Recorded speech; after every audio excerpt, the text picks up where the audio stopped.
सर्व रसिक श्रोते, चव्हाण कुटुंबाचे स्नेही आणि आमंत्रितांचं मी सूत्रसंचालक सुधीर देशपांडे सहर्ष स्वागत करतो। आज आपण डॉक्टर सुधीर चव्हाण लिखित अण्णा या पुस्तक प्रकाशन सोहळ्यासाठी जमलोय। तसं पाहिलं तर बरेच योगायोग आणि जमवलेले योग आज आहेत। जमवलेले योग याचा अर्थ की सुनियोजित असा योग की जो प्लॅन्ड पद्धतीने आज आखलेला आहे। अण्णांची आज 96वी जयंती आहे आणि या जयंतीला चव्हाण कुटुंबियांनी त्यांच्या कार्याच्या स्मृतींना परत उजाळा देण्याची पर्वणी आज योग्य पद्धतीने साधलेली आहे। यातला योगायोग असा की नुकताच मराठी राज्यभाषा पंधरवडा आपल्या महाराष्ट्रामध्ये साजरा होत आहे आणि या निमित्ताने मराठी मातीशी एकरूप असलेली व्यक्ती की जिनं मराठी भाषेचा टिळा ललाटी लावून जीवन संघर्ष केला अशा व्यक्तीची आपण आज ओळख करून घेणार आहे। तर हा दुग्ध शर्करा योग म्हणावयास हरकत नाही। यामागे अण्णांची प्रेरणा पुढे घेऊन जाणारे डॉक्टर सुधीर चव्हाण सर यांचे निष्ठापूर्ण प्रयत्न आहेत। त्यामुळे आपण आज पहिल्यांदा आपल्या यजमान लेखकाचं टाळ्या वाजवून सहर्ष स्वागत करू।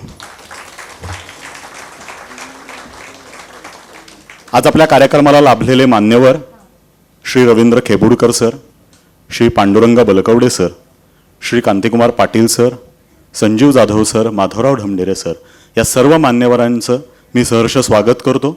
आज त्यांनी इथं उपस्थिती दर्शवून आपल्या कार्यक्रमाची शोभा वाढवली आहे। अण्णांचं म्हणजेच कैलासवासी ज्ञानदेव तुकाराम चव्हाण यांचं अष्टपैलू व्यक्तिमत्व आज पुस्तक रूपाने आपल्यासमोर उलगडणार आहे।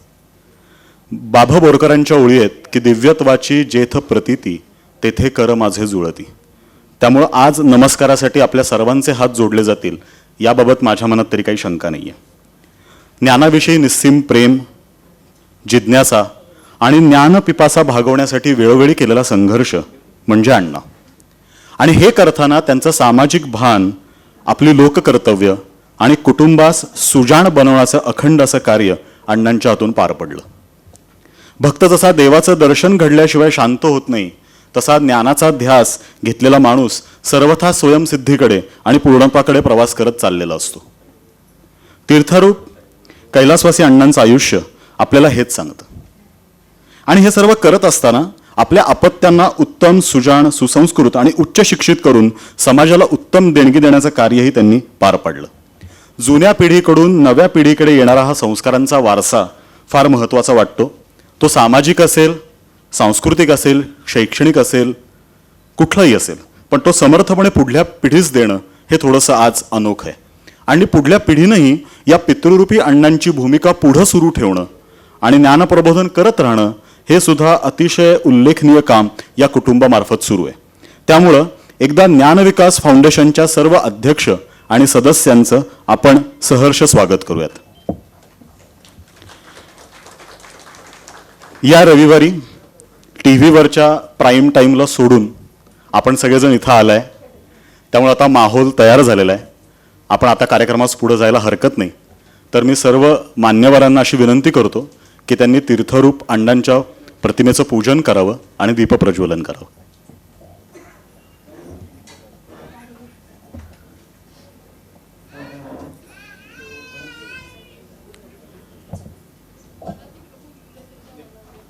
डॉक्टर सुधीर चव्हाण सरांना मी विनंती करतो की त्यांनी मान्यवरांना विनंती करावी, दीपप्रज्वलन करावं आणि अण्णांच्या प्रतिमेचं पूजन करावं।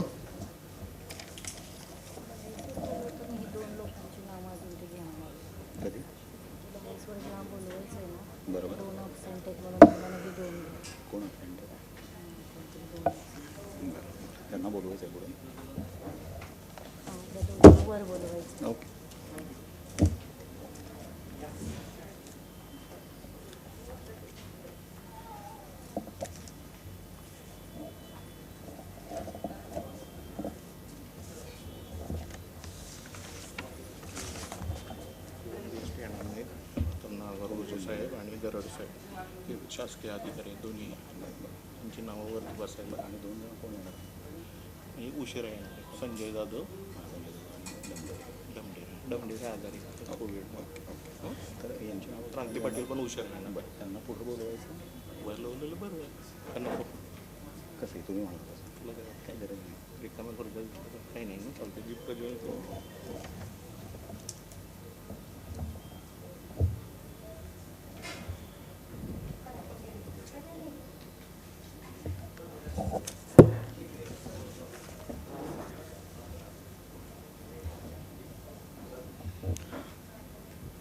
मान्यवरांच्या हातून दीपप्रज्वलन होते.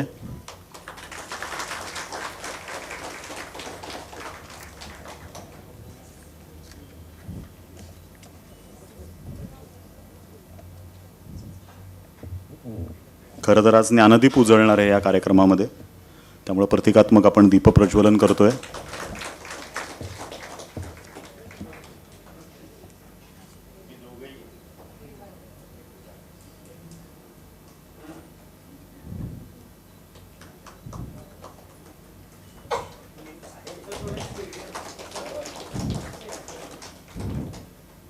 कोविडचे नियम असले तरी दोन्ही हात आपलेच असल्यामुळे टाळ्या वाजवायला हरकत नाही.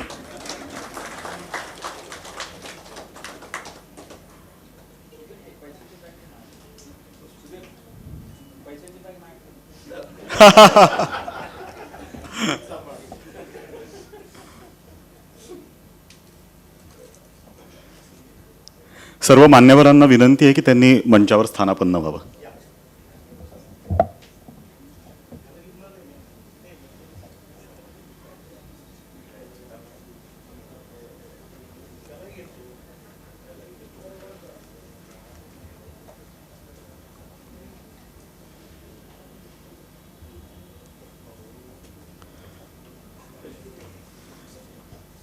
तसंच या कार्यक्रमाला श्री गरड साहेब, श्री नागरगोजे साहेब हे देखील शासकीय अधिकारी उपस्थित आहेत. त्या दोघांचंही मी सहर्ष स्वागत करतो.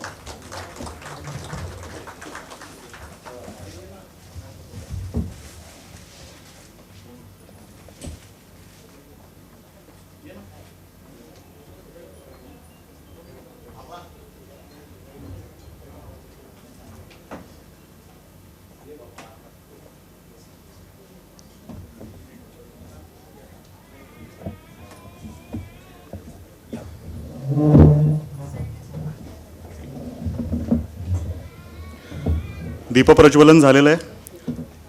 थोरास वंदन करून आपण पुढे जाऊयात.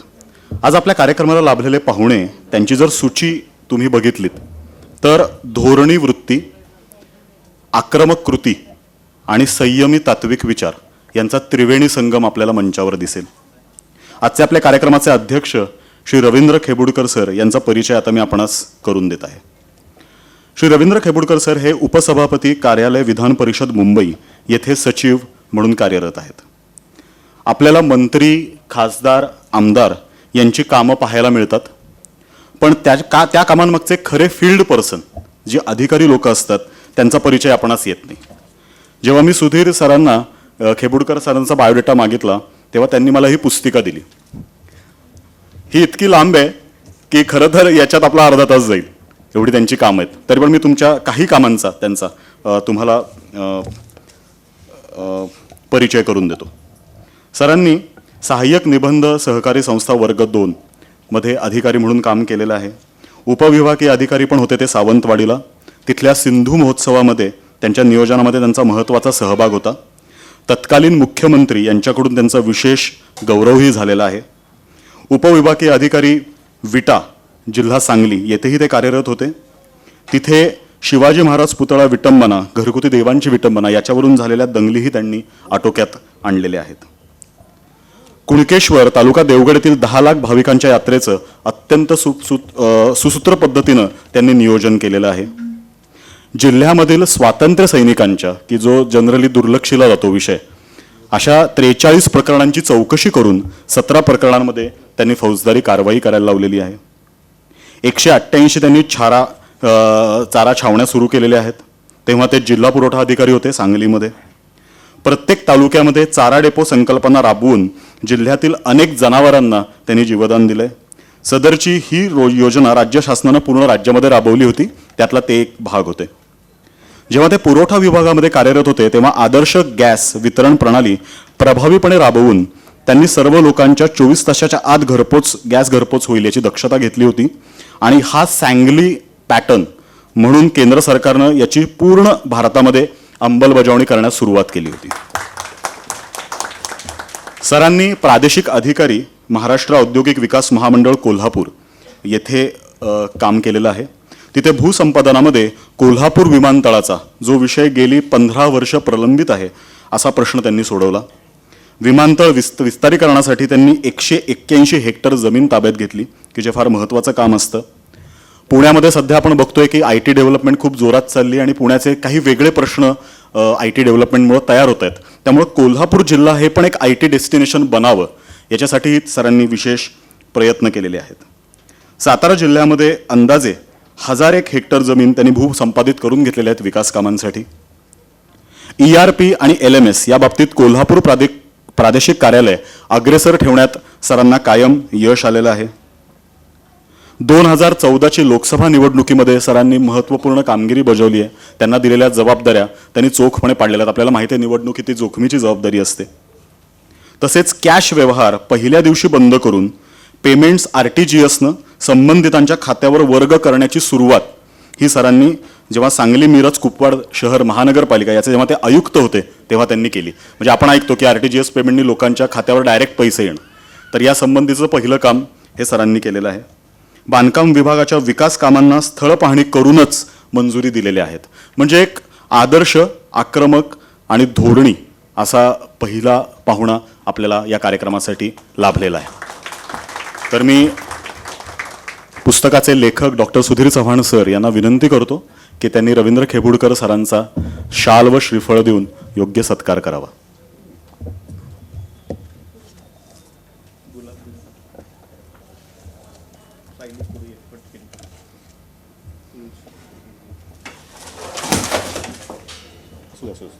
काही हरकत नाही.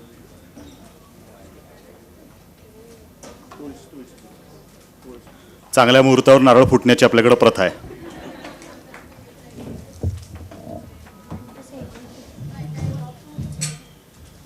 काही हरकत नाही. उचलून ठेवा बाजूला.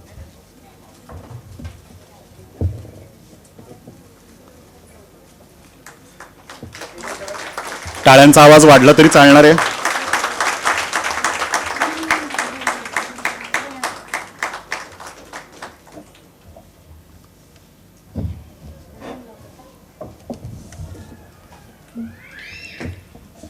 आज आपले दुसरे पाहुणे आपल्याला लाभलेले आहेत ते म्हणजे श्री पांडुरंग बलकवडे सर. खरं तर सरांना पुण्यामध्ये सरांची ओळख करून देणं किंवा पुण्याबाहेरही महाराष्ट्रात सरांची ओळख करून देणं हे काही गरजेचंच नाही आहे. सरांना आपण सगळ्या चर्चांमध्ये बघितलेले TV वरच्या, ते वेगवेगळ्या व्याख्यानांमधून शिवचरित्राचा अभ्यास त्यांचा लोकांसमोर मांडत असतात. सर दीर्घ अभ्यासक आहेत, इतिहासाचे मोठे प्रगाढ संशोधक आहेत आणि खऱ्या अर्थानं जे इतिहासानं आलेलं झपाटलेपण असतं ते सरांकडे. म्हणजे सरांशी जर तुम्ही जेव्हा बोलाल तेव्हा तुम्हाला असं कळेल की सरांच्या अनेक घटना, सणावळ्या ज्या इतिहासामध्ये असतात, घराणी असतात, त्याबद्दलचा इतिहास त्यांचा तोंडपाठ असतो. आता हा तोंडपाठ इतिहास असू शकत नाही, तो त्यांच्या अंगात किंवा रक्तात भिनलेला आहे. त्याच्यामुळे त्यांच्या तो मुखावर असतो, मुखोद्गत असतो. सरांचं मोडी कागदपत्र, मोडी वाचन आणि त्यांचं संवर्धन याचा फार मोठा अभ्यास आहे. सरांनी तळेगावच्या ढमढेरे घराण्याचा खूप सखोल अभ्यास केला आहे. ढमढेरे घराणं हे आपल्या या कार्यक्रमाशी संबंधित आहे म्हणून मी याचा प्रामुख्याने उल्लेख करतो.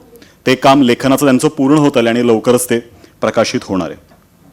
स्वतः सर बलकवडे घराण्याचाही खूप सखोल त्यांनी अभ्यास केला आहे. आपल्याला माहीत नसेल की जसा तानाजी मालुसरेंनी सिंहगड जिंकण्यामध्ये छत्रपतींच्या काळात पराक्रम केला होता, तसे अजून एक सरदार होते ज्यांचं नाव होतं नावजी बलकवडे. तर या सरदारांचे ते वंशज आहेत. तर इतिहासाची त्यांची आवड ही कुठून मूळ पावत गेली आहे यावरून आपल्याला त्याची आयडिया येईल. नुसता इतिहासच नाही, सर सर्व सामाजिक उपक्रम सामाजिक भावनेतून राबवतात. भारत इतिहास संशोधन मंडळात ते आता चिटणीस पदावर आहेत. त्याची कार्यकारिणी नुकतीच बदलली, ते आता चिटणीस पदावर आहेत. तसेच शिवाजी रायगड स्मारक समिती मंडळाचे ते कार्यवाह सुद्धा आहेत. ते कसबा पेठेत राहतात, तिथंच त्यांनी नवग्रह मंडळाची पण स्थापना केलेली आहे. त्याची भूमिका अशी आहे की जुने वाडे पडल्यानंतर तिथं नवीन इमारती होत असताना तिथल्या आर्टिफॅक्ट्स किंवा तिथले जुने अवशेष त्यांचं संवर्धन, त्यांचा अभ्यास या मंडळाद्वारे होत असतो. म्हणजे आपल्या पूर्वजांचं काय होतं हे कळल्याशिवाय आपण भविष्य घडवू शकत नाही. तर या कामामध्ये सरांचं योगदान खूप मोठं आहे. शिवाजी महाराजांचे जे सरदार होते त्यांचे वंशज आज कुठं आहेत यांचा पाठपुरावा सरांनी केला आणि त्यांना एकत्रित आणण्याचं काम त्यांनी केलं. म्हणजे आपल्याला माहिती असेल की शिवाजी महाराजांच्या पुतळ्याचं स्मारकाचं नुकतंच मागच्या वर्षी भूमिपूजन झालं समुद्रामध्ये होणाऱ्या शिल्पाचं. तर त्या कार्यक्रमात या सगळ्यांना एकत्र आणण्याच्या कामामध्ये सरांचा मोठा सहभाग होता. हरकत नाही.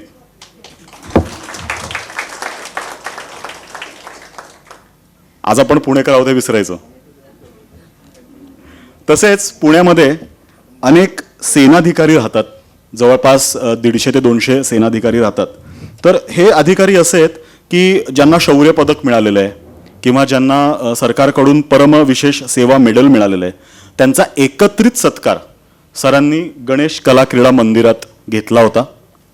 तो सत्कार दिवंगत संरक्षण मंत्री श्री मनोहर पर्रीकर यांच्या हस्ते संपन्न झाला हा सोहळा. मला असं वाटतं बहुतेक असा अधिकाऱ्यांचा कौतुक सोहळा भारतातला हा एकमेवा द्वितीय असावा. सर नेहमी म्हणतात की 17वं आणि 18वं शतक हे इतिहास संशोधकांनी दत्तक घ्यायला हवं. कारण काय होतं की शिवाजी महाराजांनी स्वराज्याची पायाभरणी केली, पण त्याच्यानंतरचा जो वटवृक्ष उभा केला तो नंतरच्या मराठा सरदारांनी. त्यामुळं ते आवर्जून सांगतात की पानिपत या शब्दाचा उल्लेख आपण जनरली असं म्हणतो ना की अरे तुझं पानिपतच झालं, काय तुझं बरोबर नाही झालं. आपण अशा उल्लेखाने तो शब्द वापरतो, पण हा शब्द गौरवानं उच्चारावा असं ते वेळोवेळी आपल्या व्याख्यानांमधून सांगतात आणि त्याबद्दलचं त्यांचं मार्गदर्शन ते लोकांना करत असतात.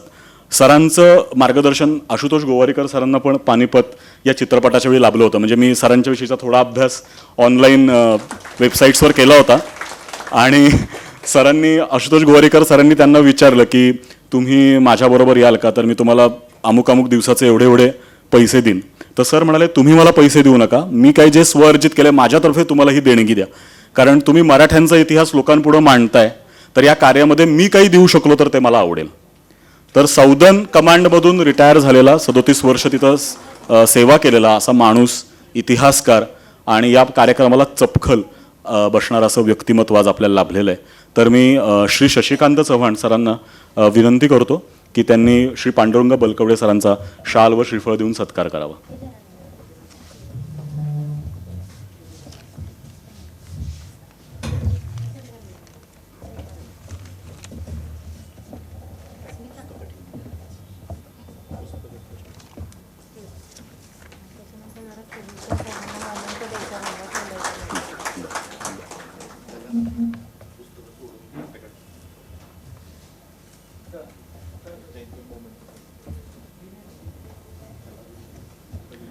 तुळशीचं रोप, शाल व श्रीफळ आणि DV फाउंडेशनचा मोमेंटो असं आपल्या सत्काराचा आज रूप आहे.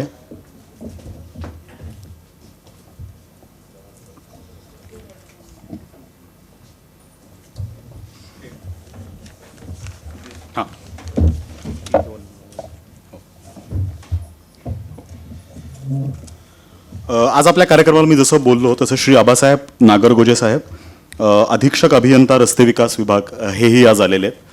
तर त्यांचाही सत्कार सुधीर चव्हाण सरांनी करावा अशी मी त्यांना विनंती करतो.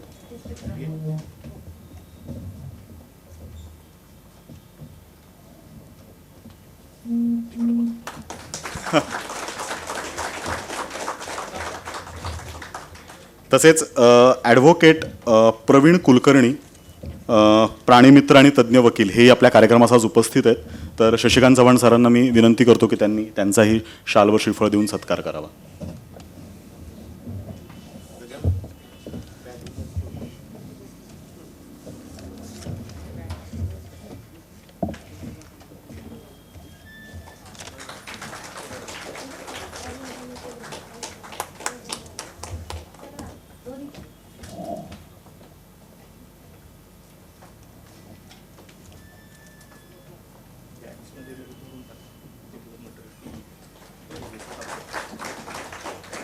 आपल्या आज अजून 2 गेस्ट आहेत, श्री कांतिकुमार पाटील साहेब आणि श्री संजीव जाधव साहेब. दोघंही ऑन दी वे आहेत, पोचत आहेत. त्यांची मी थोडक्यात तुम्हाला ओळख करून देतो. श्री क्रांतिकुमार पाटील साहेब हे सिनियर पोलीस इन्स्पेक्टर आहेत वानवडी पोलीस स्टेशनमध्ये. 1991च्या बॅचचे ते पासआउट आहेत आणि MPSC एक्झाममध्ये ते महाराष्ट्रात पहिल्या क्रमांकानं उत्तीर्ण झालेले आहेत. त्यांनी MBA हे शिक्षणही घेतलेलं आहे, म्हणजे विद्वत्ता आणि शूरता हे दोन्ही एकाच ठाई असलेलं असं हे व्यक्तिमत्व आहे. पुण्याच्या महत्त्वाच्या एन्काउंटर्स आणि धुमश्चक्रीमध्ये त्यांचा प्रमुख सहभाग होता. सरांनी ठाणे, डोंबिवली अशा शहरांमध्ये तसेच रायगड, पुणे ग्रामीण भागातही आपल्या कार्याची छाप उमटवलेली आहे. तर अशा या धुरंधर आणि लढवय्या माणसाचं पण आपण अभिनंदन आणि स्वागत करूयात. ते आले की आपण त्यांचा सत्कार घेऊ. येस. नंतरचे आपले जे पाहुणे आहेत ते संजीव जाधव सर, उपजिल्हाधिकारी सोलापूर. शासकीय कर्मचारी आहेत, अधिकारी आहेत, जसं मी म्हणालो तसं. ही लोक आपल्या मागे बरंच काम करत असतात, पण या लोकांचं नाव पुढे येत नाही. समाजाच्या प्रश्नांविषयी असलेली कणं, ज्ञानाविषयी असणारं प्रेम हे दोन्ही या व्यक्तिमत्वाच्या ठाई आहे आणि सरांच्या फार आधीपासूनचे ते स्नेही पण आहेत. तर संजीव जाधव सरांचंही आपण टाळ्यांच्या गजरात सहर्ष स्वागत करूयात. यानंतर आपण ज्या सोहळ्यासाठी आलोय तो सोहळा आपण पार पाडूयात. मी सर्व मान्यवर पाहुण्यांना अशी विनंती करतो की त्यांनी पुस्तकाचं प्रकाशन करावं. पुस्तकाचं नाव आहे अण्णा एक अष्टपैलू व्यक्तिमत्व.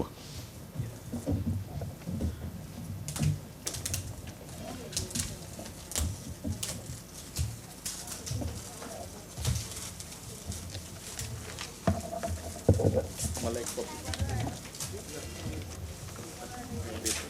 बाकी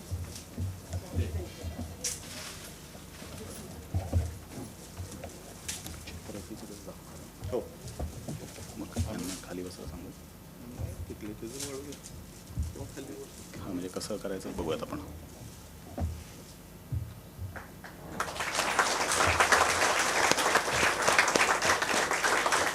अण्णा एक अष्टपैलू व्यक्तिमत्व या पुस्तकाचं प्रकाशन होत आहे आपल्या मान्यवर पाहुण्यांच्या हस्ते. धन्यवाद. यानंतर अण्णा या व्यक्तिमत्वावर एक चित्रफित DVF फाउंडेशननी तयार केलेली आहे. तर आपण या चित्रफितीचा आस्वाद घेऊयात. हो, थोड्याशा खुर्च्या ॲडजस्ट केल्या तरी चालते.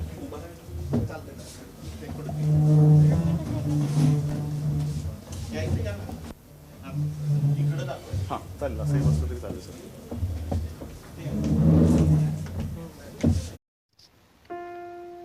कुठलीही व्यक्ती अथवा वस्तू अस्तित्वात असेपर्यंत आपल्याला तिचं मोल कळत नाही, पण ती दिसेनाशी झाली की तिची खरी उणीव भासू लागते. म्हणूनच ती आपल्या जवळ असताना आणि नंतरही आपण ती जोपासली पाहिजे. परंपरा, संस्कार आणि कौटुंबिक वारसा येणाऱ्या पिढ्यांपर्यंत लेखनाद्वारे, प्रसार माध्यमांद्वारे पोहोचवला पाहिजे. अण्णा. ॲडव्होकेट ज्ञानदेव तुकाराम चव्हाण यांचा जन्म 1925 रोजी भोयरे गावी शेतकरी कुटुंबात झाला. हे छोटंसं गाव सोलापूर जिल्ह्यात मोहोळ तालुक्यामध्ये आहे. आई जगदंबा देवीच्या पावनभूमीत तुकाराम चव्हाण आणि अनुसयाबाई यांना 2 अपत्ये झाली. ज्ञानदेव अर्थात ज्ञानू आणि शांता अर्थात बबू. ज्ञानदेव नावाप्रमाणेच विद्वान, हुशार होते. लहानपणीच त्यांनी खूप स्वप्ने, ध्येय ठरवली असावीत. भोयरे सोडून बार्शीमध्ये जगदाळे मामांच्या छायेत शिकलेलं हे पोर BA LLB झाले. घरची बागायती शेती सोडून कमवा व शिका योजनेतून पुणे, सोलापूर येथे उच्च शिक्षण प्राप्त करीत राहिले. व्यावसायिक प्रवास कारकुनापासून शिक्षक हेडमास्तर पर्यंत केला. स्वतंत्र व्यवसायाची उमेद होती. नायब तहसीलदार होण्याची संधी सुद्धा आली होती, परंतु ती डावलून अण्णांनी वकिली पेशा शेवटपर्यंत स्वीकारला. मोहोळ, सोलापूर, मुंबई येथे दिवाणी स्वरूपाची वकिली त्यांनी प्रामाणिकपणे केली. अण्णांचा विवाह रुक्मिणीबाईंशी झाला. दोघांना 5 अपत्ये, 2 मुले आणि 3 मुली. स्वतःप्रमाणेच त्यांनी मुलांसाठी देखील शैक्षणिक स्वप्ने पाहिली आणि त्याच्या पूर्ततेसाठी मोहोळ सोडून सोलापूरला स्थलांतर केले. मुलांना विविध क्षेत्रात उच्च शिक्षित केले. आधुनिक महाराष्ट्राचे शिल्पकार आणि पहिले मुख्यमंत्री यशवंतराव चव्हाण हे अण्णांचे मूळ प्रेरणास्थान होते. आई अनुसया आणि सासू भिवराबाई यांच्याकडूनही त्यांना प्रेरणा मिळाली.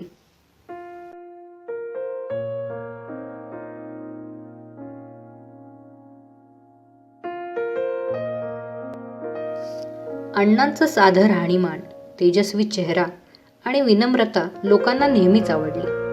चिकित्सक बुद्धी, कष्टाळू आणि लढवय्या स्वभाव हा त्यांना राजहंस बनवून गेला. उच्च शिक्षणासाठी मुलामुलींना परगावी पाठवताना अण्णांना नातेवाईकांकडून आणि इतरांकडून विरोध सहन करावा लागला, परंतु तरीही खंबीरपणे त्यांनी मुलांचे शिक्षण पूर्ण केले. कौटुंबिक जबाबदाऱ्या, लग्न त्यांनी सुरळीत पार पाडली. अण्णा विचारांनी नेहमीच तरुण राहिले. लग्न जमविणे, पाहुण्यांना एकत्र आणणे हा छंद त्यांनी नेहमीच चालू ठेवला. मेहुण्यांबरोबर त्यांची खूप जवळीक होती. सर्वांशीच त्यांचे घनिष्ठ असे नाते होते, कारण त्यांचा स्वभावच सगळ्यांना आवडायचा. मित्र आणि पक्षकारांचा परिवार विराट होता. महाराष्ट्रातील सर्व मोठ्या शैक्षणिक संस्थांशी ते संघटित होते. तेवढेच गावातील लोकांनाही ते आपलेसे होते, कारण त्यांची मदत करणे, त्यांना मार्गदर्शन करणे हे अण्णांना नेहमीच आवडायचे.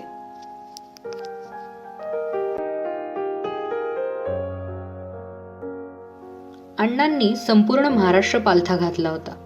कधी व्यवसायासाठी, कधी कौटुंबिक कार्यासाठी, तर कधी समाजकार्यासाठी ते फिरायचे. ग्रामीण भाग तर त्यांनी पिंजून काढला होता, कारण त्यांना तिथलं वातावरण, वास्तू आणि लोकजीवन खूप प्रिय होते.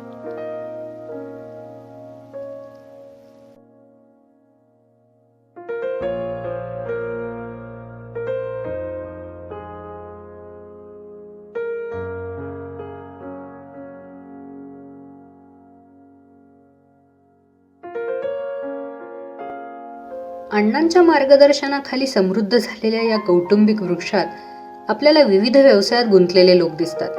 डॉक्टर, वकील, इंजिनियर, वास्तुविशारद, प्राध्यापक, समाजसेवक या सगळ्यांचं मूळ अण्णांच्या अष्टपैलू व्यक्तिमत्वामध्येच आहे.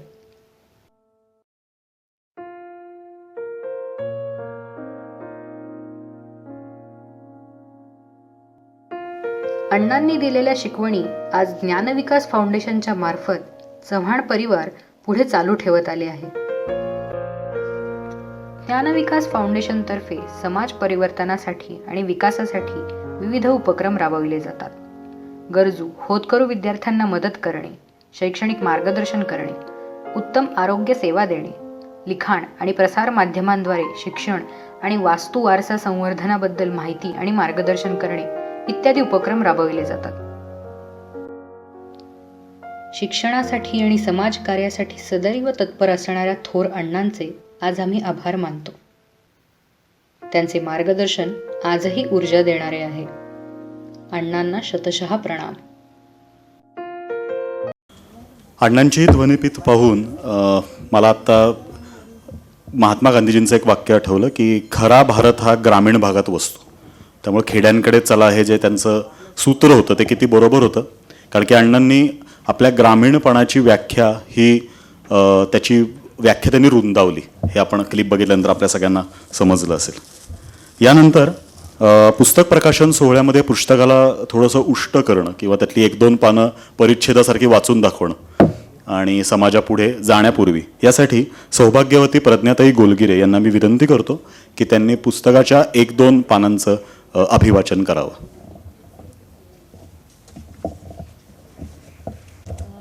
व्यासपीठावर विराजमान असलेले सन्माननीय मान्यवर तसेच व्यासपीठासमोरील उपस्थित माझे बंधू आणि भगिनी, आत्ताच प्रकाशित झालेले अण्णा अष्टपैलू व्यक्तिमत्व या पुस्तकाच्या प्रकाशनाचे आपण सर्वजण साक्षीदार आहोत. या पुस्तकातून लेखक डॉक्टर सुधीर चव्हाण यांनी आपल्या वडिलांच्या अनेकविध पैलूंचे दर्शन घडविले आहे. त्यातीलच काही वेचक भाग. अण्णांचे शालेय शिक्षण भोयरे नरखेड येथे तर महाविद्यालयीन शिक्षण दयानंद कॉलेज सोलापूरला झाले. त्यांनी BA LLB ही पदवी घेतली. एकुलता एक असलेला ग्रामीण मुलगा त्या काळात डबल ग्रॅज्युएट शिकतो हे खरंच कौतुकास्पद होते. लॉचा अभ्यास पुणे येथे जाऊन करणे हे त्यांच्यासाठी खूप अवघड होते, परंतु सासूबाई अनुसया अतकरे यांच्या मदतीने ते शक्य झाले. जगदाळे मामांच्या कृपेने त्यांचे प्राथमिक शिक्षण कमवा व शिका योजनेअंतर्गत पूर्ण झाले. अण्णांनी बरेच व्यवसाय केले. सुरुवातीच्या काळात त्यांनी मोहोळ व आगळगाव येथे शिक्षक तसेच हेडमास्टरचे काम केले. तदनंतर लॉची पदवी घेतल्यावर तहसीलदार कचेरीत कारकुनाची नोकरीही केली. नंतर ते वकील झाले. मध्येच त्यांना सरकारी वकील, नायब तहसीलदार होण्याची संधी देखील प्राप्त झाली, परंतु त्यांना कोणाचे गुलाम व्हायला आवडत नव्हते, म्हणून त्यांनी ती नाकारली आणि स्वतंत्रपणे वकिली पेशात पडले. वकिली व्यवसायात दिवाणी व थोड्याफार प्रमाणात फौजदारी स्वरूपाचे त्यांनी काम केले. त्यावेळी पक्षकारांची हालाकीची परिस्थिती व दुष्काळ पाहून ते फी देखील मागत नसत. पैशांच्या मागे लागून खोटा धंदा करणे हे त्यांना आवडत नव्हते. ते पैशांच्या मागे कधीच लागले नाहीत. मुलांना उच्च शिक्षण देण्यासाठी ते प्रथम प्रयत्नवादी होते. अण्णांच्या अंगी शिस्त, टापटीपणा होता. त्यांचे भाषेवर प्रभुत्व होते. त्यामुळे या सर्वांचा आम्हाला आजही फायदा होतो. गरीब हा विचाराने पण गरीब असतो असे ते नेहमी म्हणत. हळूहळू समाज हुशार करणे हे त्यांचे स्वप्न होते व त्यासाठी ते खूप परिश्रम घेत. त्यामुळेच ते काही पुढाऱ्यांच्या डोईजड पण होत, पण तरी त्यांनी त्यांच्याकडून काम करूनच घेत. मित्र असो, कुटुंब असो वा नातेवाईक सर्वांनाच ते सेवा देत. कोर्टाशी निगडीत शेतीची भांडण व दिवाणी स्वरूपाच्या केसेस खूप असत. मोहोळ तालुक्यातील जवळजवळ सर्व गावची कामे अण्णांकडे असत. कधीकधी एवढी गरिबी की फीच्या बदली काहीजण चक्क धान्य देत. खूप वेळेस तेही नसत. मग आशीर्वादाशिवाय काय मागणार? मुंबई हायकोर्टात अपील करण्यास काही लोक ऐच्छिक असत. अशा लोकांना अण्णा वेळेचे व पैशाचे महत्त्व पटवून देत. अशा गरीब पक्षकारांकडून फक्त जाण्या येण्याचा खर्च घेत व आल्यावर सर्व जमा खर्च, तिकिटे, पावतीसहित त्यांना देत. लूटमार करणे त्यांना मुळीच पसंत नव्हते. ते रेल्वेने मुंबईला जात. त्यांचा मित्र दामू अतकरे रेल्वे TC असल्यामुळे तिकीट काढण्यास पण मदत होई आणि त्यामुळे प्रवास सुखकर होई.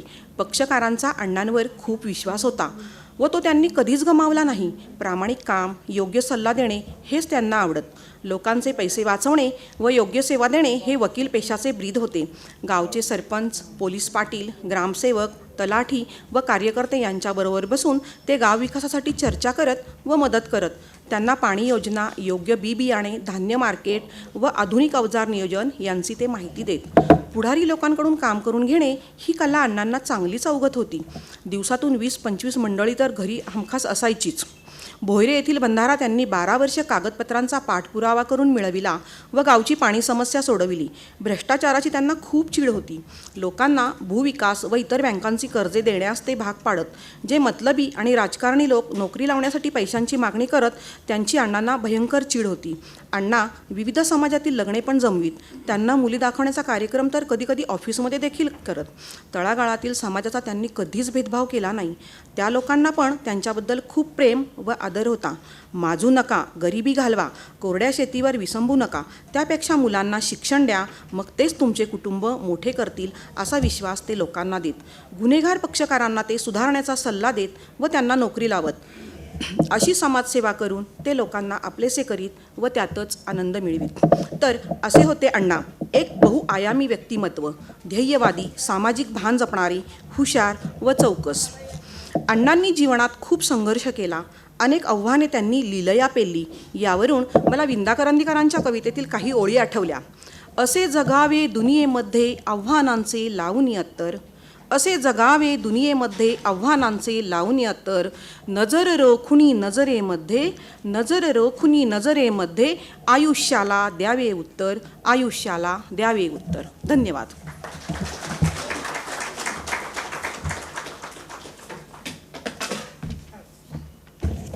धन्यवाद प्रद्याताई, पुस्तकाचा रसास्वाद आम्हाला देण्यासाठी. यानंतर अण्णांनी आपल्या सगळ्यांना एक पत्र लिहिलं आहे आणि त्या पत्राचं वाचन प्रतिकात्मक पद्धतीनं श्रीमती सायली चव्हाण या करणार आहेत. तर मी त्यांना विनंती करतो की त्यांनी पत्र वाचन करावं.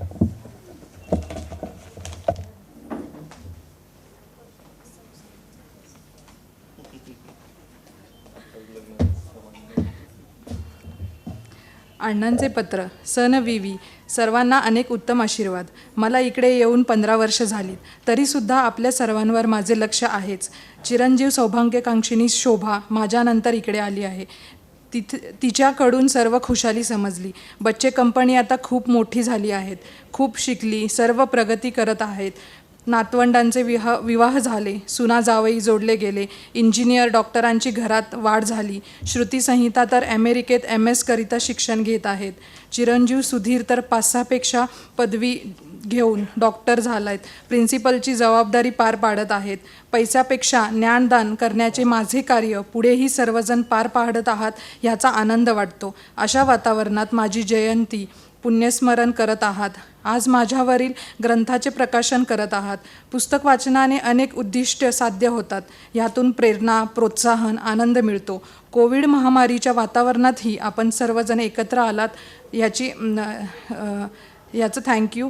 काळजी घ्या, सुखदुःखाचे सण वाटून घ्या, प्रगती करा. आपल्या सर्वांना अनेक आशीर्वाद. आपला सर्वांचाच अण्णा.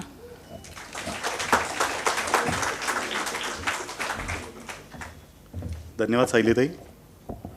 यानंतर या पुस्तकाचे लेखक डॉक्टर सुधीर चव्हाण लेखक म्हणून आपला मनोदय पुस्तकाबद्दल व्यक्त करतील.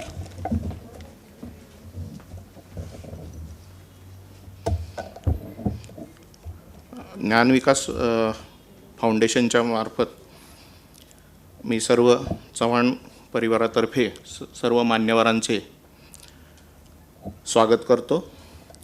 आज आपण सर्वजण कैलासवासी ॲडव्होकेट ज्ञानदेव तुकाराम चव्हाण यांच्या 96व्या जयंतीनिमित्त आपण अण्णा या पुस्तकाचे प्रकाशन इथं करत आहोत आणि त्यासाठी माझ्या सर्व मित्रवर्ग आणि इथे आलेले सर्व श्रोते यांचे परत एकदा मी आभार मानतो. ही पुस्तक लिहिण्याची कल्पना जेव्हा ही जी काही कोरोना किंवा पॅन्डेमिक सिच्युएशन जे आलं कोविड-19 त्यावेळेस मार्च संपला होता. एप्रिल 26ला मला असं कल्पना आली की अण्णा जे फोटोमध्ये जाऊन बसले आहेत ते आपण फक्त त्याच दिवशी त्यांचं स्मरण करतो.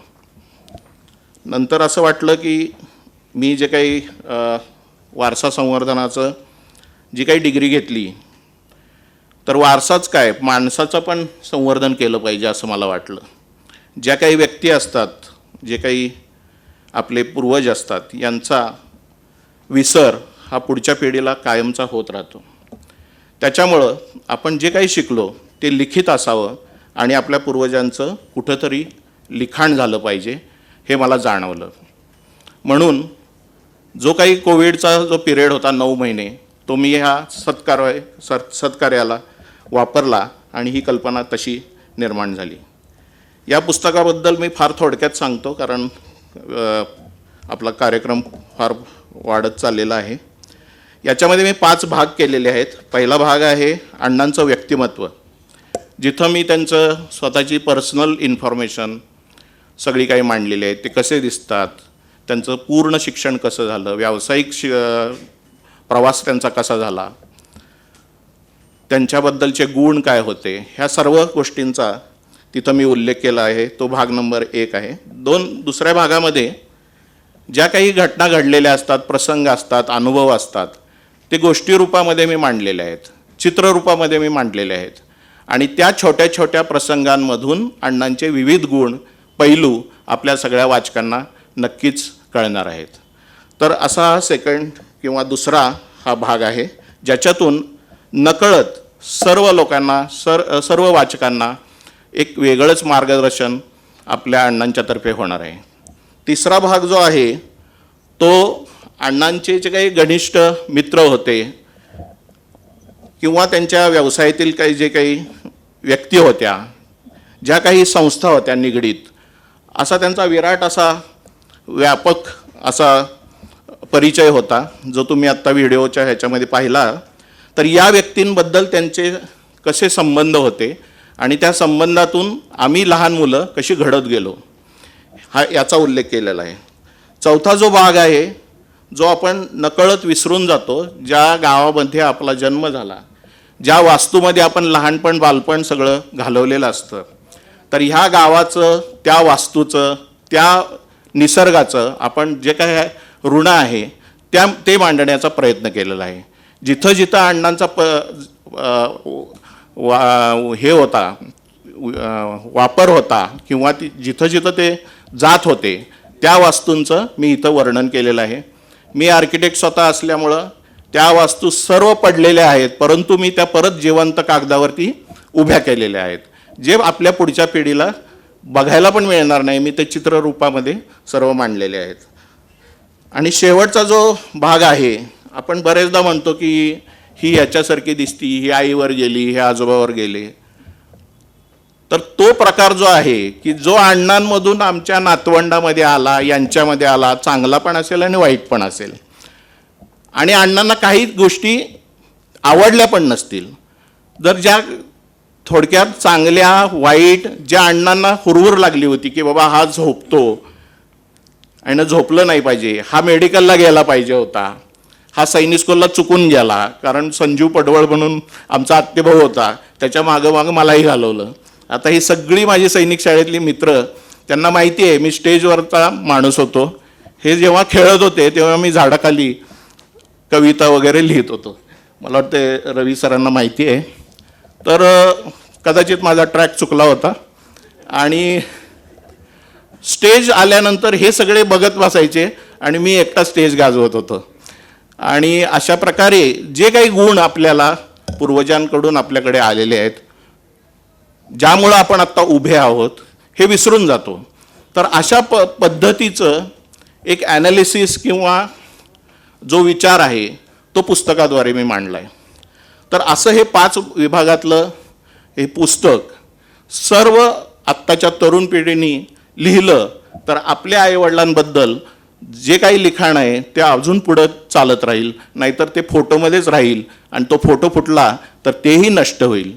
तर मला वाटतं आपले आज एक मान्यवर जे आहेत व्यासपीठावरचे बलकवडे सर, त्यांचा हा आवडता महत्त्वाचा विषय, जे वास्तूमध्ये बघतात मी माणसामध्ये पण बघतो, निसर्गामध्ये पण बघतो. तर अशा पद्धतीचं हे संवर्धन जर झालं आणि हे जर मार्गदर्शन सर्व पिढींनी जर अवलोकन केलं तर मला वाटतं आपल्या अण्णांना ती खरी श्रद्धांजली ठरेल. धन्यवाद.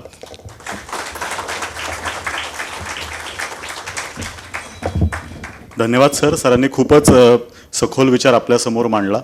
या प्रसंगी मला सावरकरांच्या 2 ओळी आठवतात की जरी उद्धरणी व्ययन तिच्या हो साचा, हा व्यर्थ भार विद्येचा. म्हणजे आपली विद्या जी आपण शिकतो ती मातृभूमीच्या उद्धारासाठी जर वापरली जात नसेल तर तो नुसता खांद्यावरचा भार आहे. यानंतर प्रेक्षकांपैकी उत्स्फूर्तपणे काहींना मनोगत व्यक्त करता येईल. वेळेची मर्यादा असल्यामुळे जर कोणाला बोलायचं असेल तर उत्स्फूर्त येऊन अण्णांविषयी, एकंदरीत चव्हाण कुटुंबियांच्या उपक्रमाविषयी आपण बोलू शकता.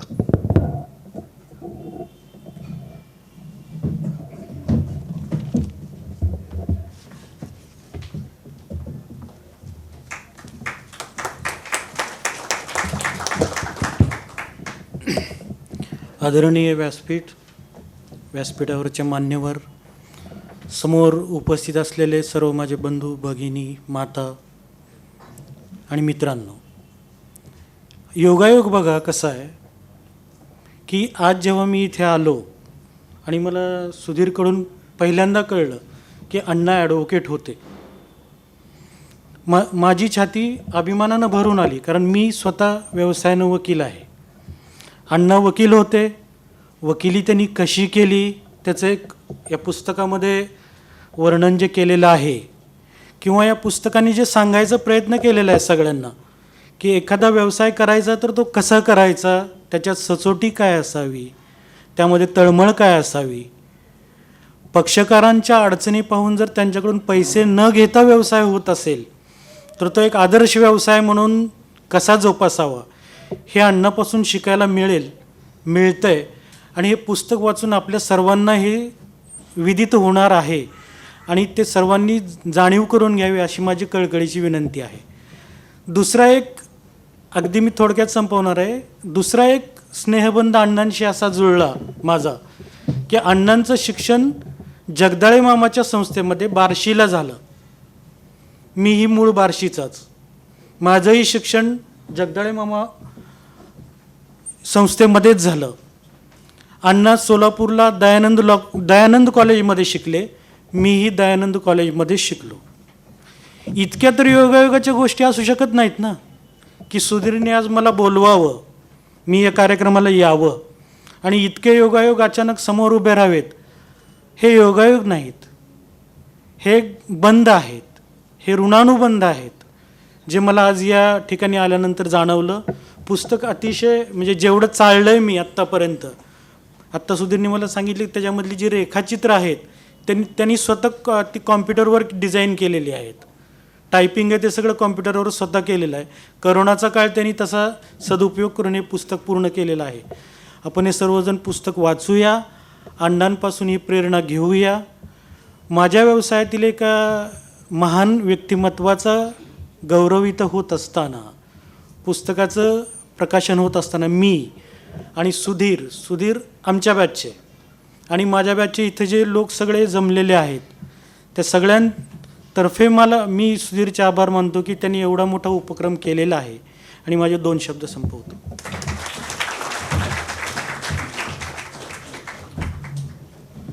अजून जर श्रोत्यांपैकी कोणाला बोलायचं असेल तर आपण मनोगत व्यक्त करू शकता. आणि धन्यवाद कुलकर्णी साहेब.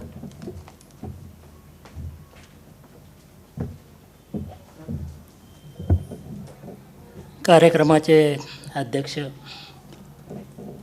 व्यासपीठावरील मान्यवर आणि अण्णांच्या प्रेमापोटी जमा झालेली सर्व उपस्थित मंडळी, बंधू भगिनींनो,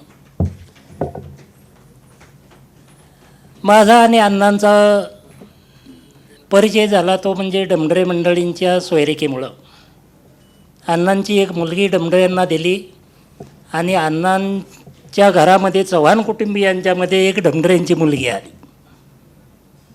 मी तळेगाव डमडरेचा संभाजी नरके शिक्षक होतो, त्यामुळं चव्हाण कुटुंबियांची चांगली पंढरपूरच्या लग्नापासून या चव्हाण कुटुंबियांचा आणि अण्णांचा परिचय त्यावेळेस झाला. अण्णा वास्तविक पाहता अतिशय शिक्षणावर प्रचंड प्रेम करणारं व्यक्तिमत्व, साधी राणी, आणि अण्णांनी अतिशय चांगलं पेरलं आणि अण्णांचं जे काही पेरलं ते फार त्याला चांगली फळं आली. आता वास्तविक हा अतिशय चांगला योगायोग होता त्यांना. त्यांनी खरोखर केवळ स्वतःच्या कुटुंबियासाठी नाही तर इतरांशी देखील बोलताना अण्णांनी चांगलंच बोललं. अण्णा माझ्याकडं खूप वेळा पुण्यात आले की माझ्याकडं अण्णा बऱ्याच वेळा यायचे. त्यामुळं अण्णांचा आणि माझा म्हणजे वैचारिक जे काही मला मिळालं अण्णांच्यामुळं खरोखर मी त्याचा ऋणी आहे. वास्तविक पाहता आपण जीवन जगत असताना प्रत्येकाला आयुष्यामध्ये प्रत्येकाला 3 मित्र आहेत. प्रत्येकाला 3च मित्र आहेत फक्त. पहिली गोष्ट, प्रत्येकाला पैसा, सातबारा, सोनं नाणं हा मित्र नंबर 1, तो कोणाला चुकलेला नाही. दुसरा मित्र म्हणजे सर्व नातेवाईक, माझी मुलगी, माझा मुलगा, माझी नाती, सगळे सोयरे. आणि तिसरा मित्र आहे सत्कार्य. पहिला मित्र चांगला, दुसरा चांगला, तिसरा किती चांगला. बऱ्याचदा लोकांच्या मध्ये तिसरा मित्र हा जरा अशक्तच असतो पहा. परंतु पहिला मित्र जो आहे, श्वास चालू आहे तोपर्यंत त्याचं महत्त्व, श्वास थांबला त्याचं महत्त्व थांबलं. दुसरे मित्र जे आहेत, मग नातेवाईक असतील ते देखील किती कुठपर्यंत, जोपर्यंत श्वास चालू आहे तोपर्यंत, नंतर स्मशानभूमीपर्यंत तिथं थांबले. परंतु सत्कार्य जर असेल तर त्याचा गंध हा निश्चितच खूप वर्ष टिकतो.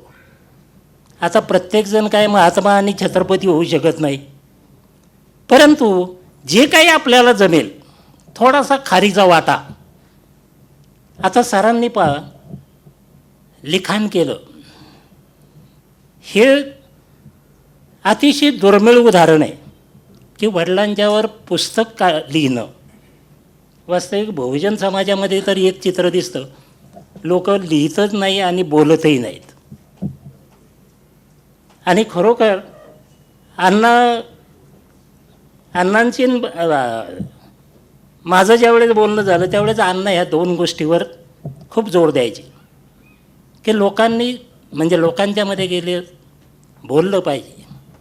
सभा असेल, कुठलाही कार्यक्रम असेल, तिथं बोललं पाहिजे आणि लिहिलं पाहिजे. जे काही आहे ते लिहिलं पाहिजे. हा अण्णांनी संदेश त्यावेळेस दिला होता आणि तो डॉक्टर सुधीर चव्हाण सरांनी खरोखर उतरवला. आणि खरोखर चव्हाण कुटुंबियांच्या तर्फे आपणा सर्व अण्णाप्रेमीतर्फे अण्णांना ही आदरांजली वाहिली. आणि खरोखर अण्णांचा आदर्श म्हणजे केवळ त्यांच्या कुटुंबियांसाठी नाही, तर जे जे अण्णांच्या सान्निध्यात आले ते निश्चितच घेतल्याशिवाय राहणार नाहीत. एवढं बोलून मी अण्णांना आदरांजली वाहतो आणि थांबतो. धन्यवाद. धन्यवाद सर. वेळेच्या मर्यादेमुळं मला माहिती आहे बऱ्याच जणांना बोलायचं असणार आहे, पण आपण सगळ्यांचं मनोगत इथे मंचावर घेऊ शकत नाही. यानंतर मी ज्या विचारधन ऐकण्यासाठी आपण इथं आलेलो आहे, श्री रवींद्र खेबुडकर सरांना विनंती करतो की त्यांनी आपले मनोगत व्यक्त करावं.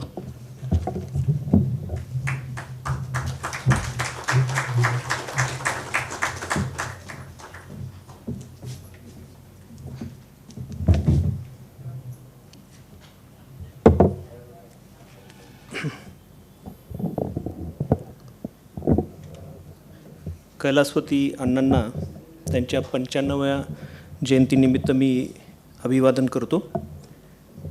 आणि त्याबरोबर इतिहासाचा एक विद्यार्थी बलकवडे सर असल्यामुळं सर्व पानिपतच्या जे योद्धे आहेत त्यांनाही मी विनम्र अभिवादन करतो. सरकारी अधिकारी म्हटल्यानंतर टिप्पण लिहिणे हे पहिल्यांदा येतं, त्याच्यामुळे पहिल्यांदा टिप्पण केलं मी, काय बोलायचं आहे आपल्याला, कारण असं उत्स्फूर्त बोलायची सवय नाही. आणि शिक्षक तर दुसऱ्याला जादा शिकवण्याची इच्छा जास्त असते आम्हाला आणि दुसऱ्याचं कमी ऐकायचं.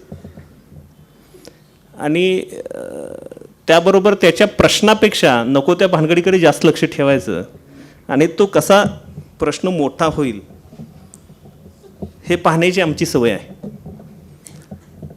काम कमी आणि पगाराची जास्त अपेक्षा ठेवणारी आमची सरकारी नोकरी आहे. त्यामुळे मी काही फार मोठं बोलणार नाही.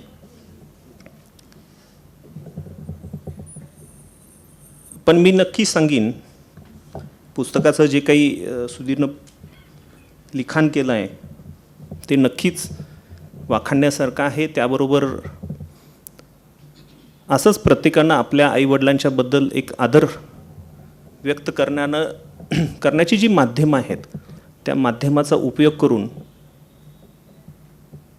आपल्या आईवडिलांची जे काही कर्तव्य आहे त्यांनी जे पार पाडलं आहे त्याच्याबद्दल आपल्या पिढीला, पुढच्या पिढीला हे सर्वांनी एक आदर्श म्हणून दाखवणंही गरजेचं आहे.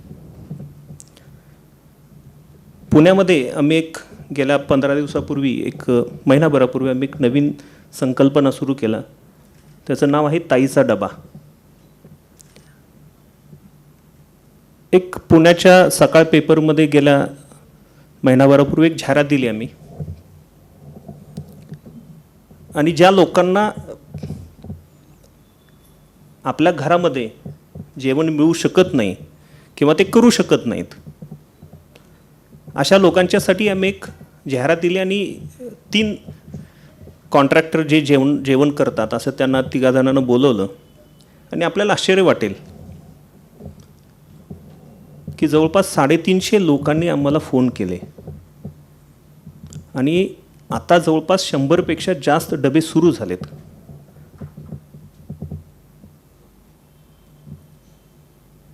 350 लोकांनी फक्त सकाळ वाचला असेल, त्यापैकी जे वयस्कर आहेत त्यांनी पेपर वाचलाच नसणार आहे, त्याच्या शेजारच्यानी कुणीतरी वाचलेला असेल आणि मग त्यांना सांगितलं असेल याची शक्यता जास्त आहे.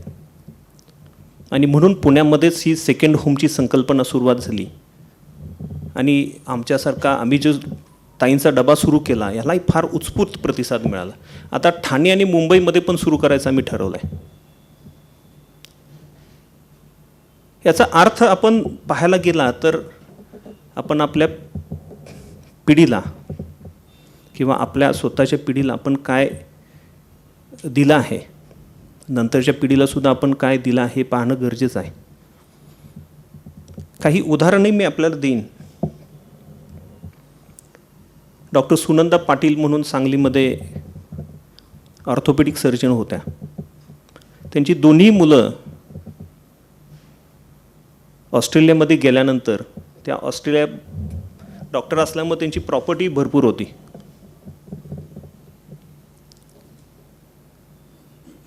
त्या मुलांना वडील वारल्यानंतर त्या मुलांना आईंनी सांगितलं, सुनंदा पाटीलनी सांगितलं की माझी जी प्रॉपर्टी आहे ॲटलिस्ट ती विका आणि त्याचे जे काही पैसे असतील ते तुम्ही घ्या, तुम्ही काय करायचं ते करा.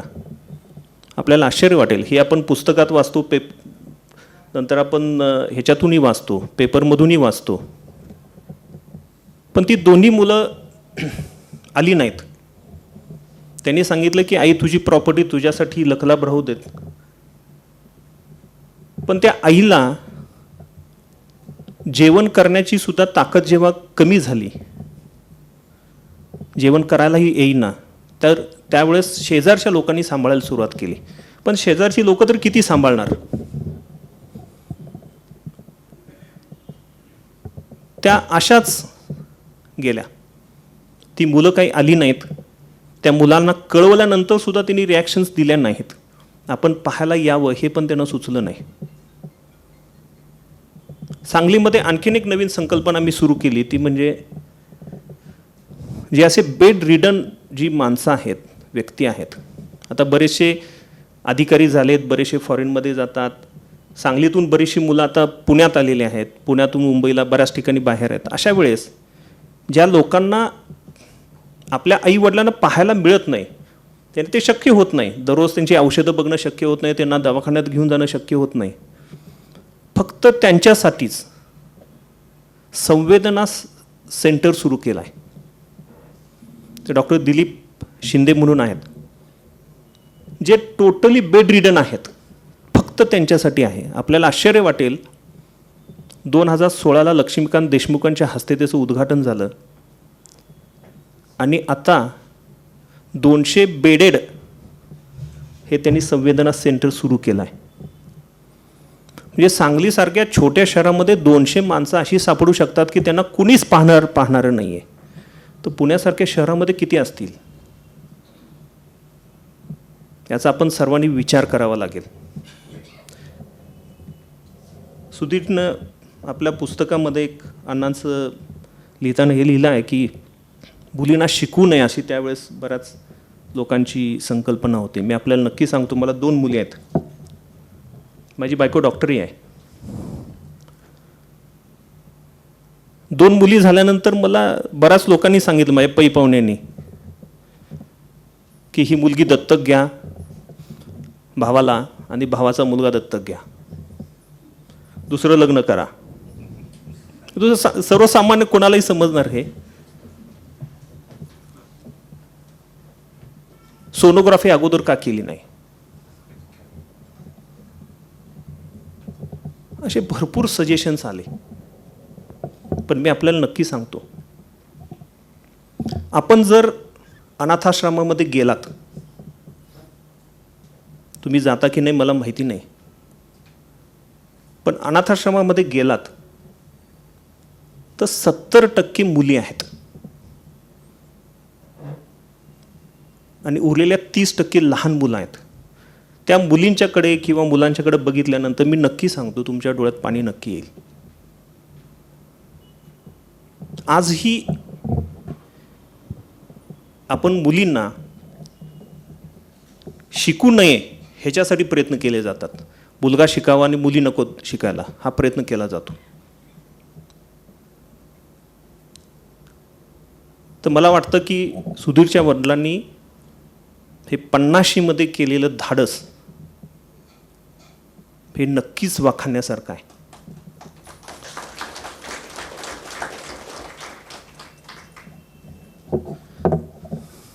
दुसरं आता एक जाता जाता आपल्याला सर्वांना सांगावं म्हटलं की नवीन कायदा येतो आहे. मी विधिमंडळामध्ये असल्यामुळं मी आपल्याला सांगावं म्हटलं ते. त्याचं नाव आहे शक्ती कायदा. महिलांच्या अत्याचाराच्या अनुषंगानं ज्या काही गोष्टी होत आहेत तो शक्ती कायदा येणाऱ्या काही दिवसामध्ये येणाऱ्या विधिमंडळामध्ये नक्की मंजूर होईल. त्याच्यासाठी ज्या लोकांना वाटतं आहे की बाबा आपण काही सजेशन देणं गरजेचं आहे, तो कायदा आपण इंटरनेटवरती सुद्धा बघा, तर त्यांनी नक्की त्याचे सजेशन्स इंटरनेटवरती जो काही ईमेल ID दिलेला आहे त्याच्यावरती पाठवून द्या. विशेषतः वकील मंडळींना विनंती आहे की त्यांनी थोडंसं वाचन करावं त्याचं. सुधीर आणि आमचे काही मित्र आहेत, सय्यद पण आला आहे. आम्ही सगळे एकत्र एका डॉर्मेटरीमध्ये राहायचो सैनिक स्कूल साताऱ्यामध्ये, आणि त्या प्रेमापोटी बहुतेक मला त्यानं बोलवलं असेल. मी काही एवढा मोठा अधिकारी नाही की आणि किंवा वक्ताही नाही आहे, अभ्यासकही नाही आहे. पण आम्ही ज्या राणा प्रताप हाऊसमध्ये राहत होतो त्या राणा प्रतापांच्या सारखं त्याचं कर्तृत्व नक्कीच मोठं आहे. त्यांच्या वडिलांचं कर्तृत्व नक्कीच मोठं आहे आणि त्याला अभिवादन करावं ह्या हेतूनं मी आज आपल्यासमोर आलो आहे.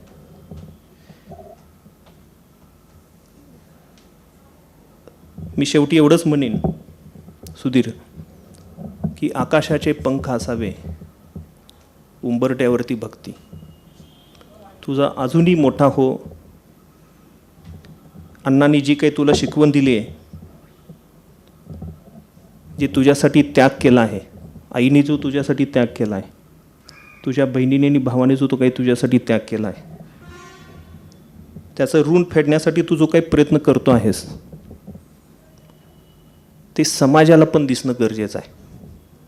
आणि तो आजचा तुझा प्रयत्न हे समाजाला समजावं की अशीही मोठी माणसं आहेत आणि त्यांची मोठी मुलं कर्तृत्वान आहेत. हा तुझा उपक्रम नक्कीच आम्हा सर्वांना, सैनिक स्कूलच्या तुझ्या मित्रांना, बॅचमेट्सना नक्कीच आनंददायी आहे. आणि आम्ही पण त्याच्यातनं काही घेता येते का बघतो. 2006 नंतर अण्णांचं तू पुस्तकाचं प्रकाशन केलं आहे. आणि मला हे नक्कीच सांगावं वाटतं आहे की बरेच जण सोलापूर जिल्ह्यातले, कुठला तालुका, बार्शीमधले आहेत.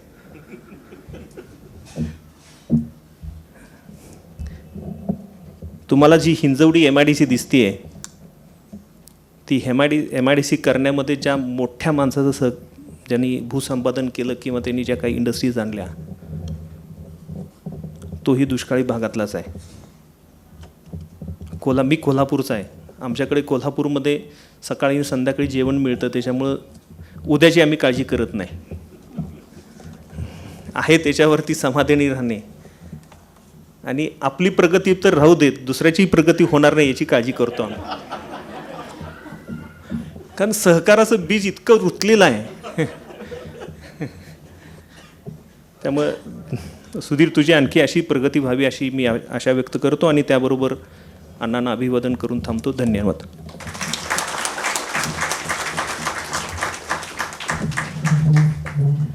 धन्यवाद सर. आपल्या सहृदय मोकळ्या संवादानंतर आम्ही इथले सगळेजण नक्की म्हणू शकतो की तुम्ही नक्की प्रॉब्लेम मोठा करणारे अधिकारी नाही आहात. तुम्ही चटकन सॉल्व्ह करत असाल. यानंतर मी पांडुरंग बलकवडे सरांना विनंती करतो की त्यांनी आपली विचारांचं धन आपल्यासमोर मांडावं.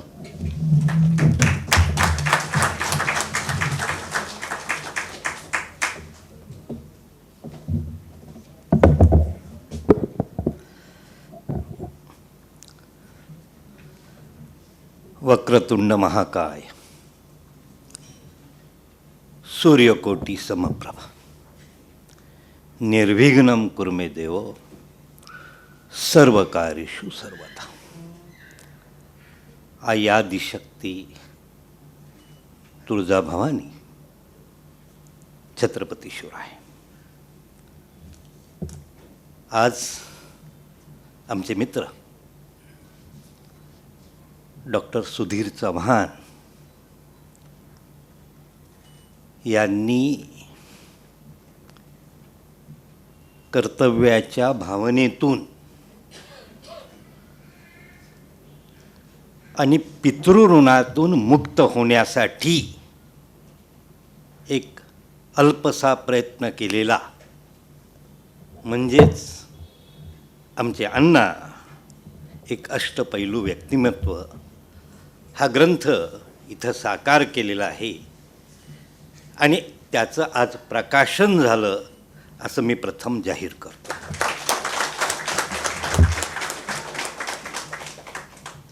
एका मुलाने आपल्याला घडवणाऱ्या वडिलांप्रतीच्या ऋणातून सिद्ध केलेला हा ग्रंथ आहे. त्या आदर्श पुत्राचा मी प्रथम सत्कार करतो, त्यांना शुभेच्छा देतो, त्यांचं अभिनंदन करतो.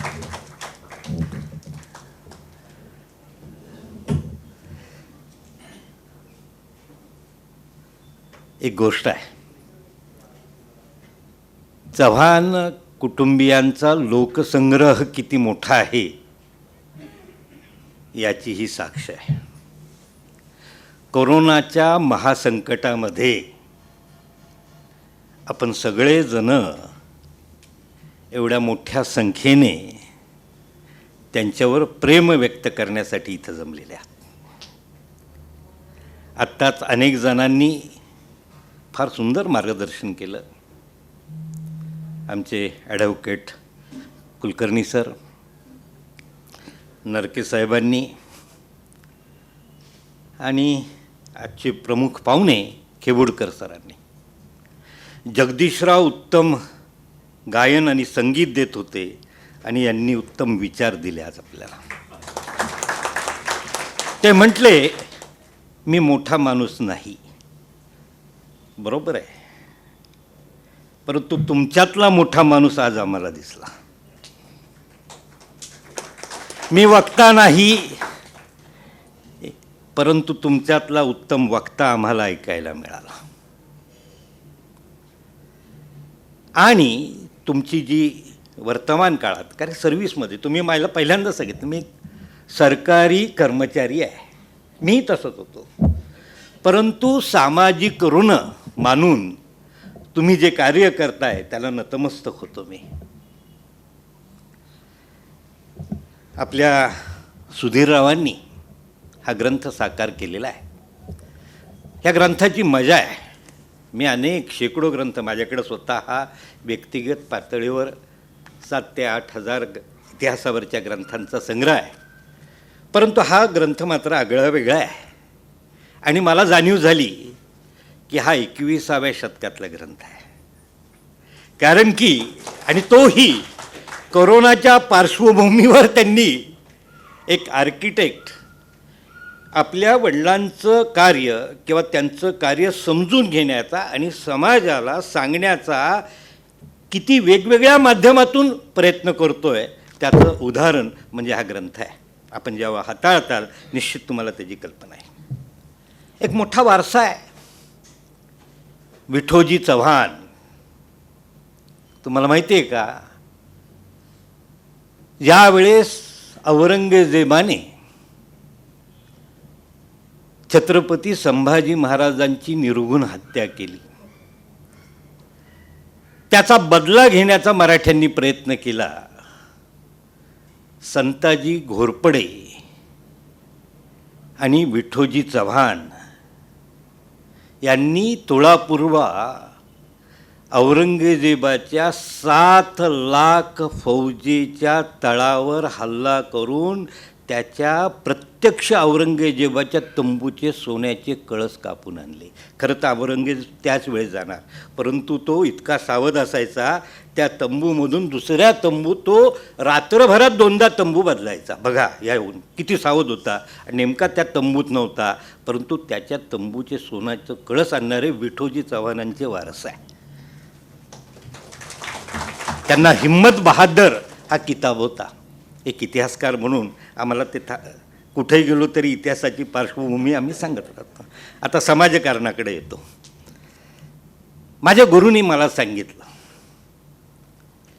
की बाबांनो, माझे गुरु म्हणजे एन केळकर, नची केळकरांचे चिरंजीव, 98 वर्षाचे होऊन गेले. त्यांनी मुलासारखं प्रेम केलं.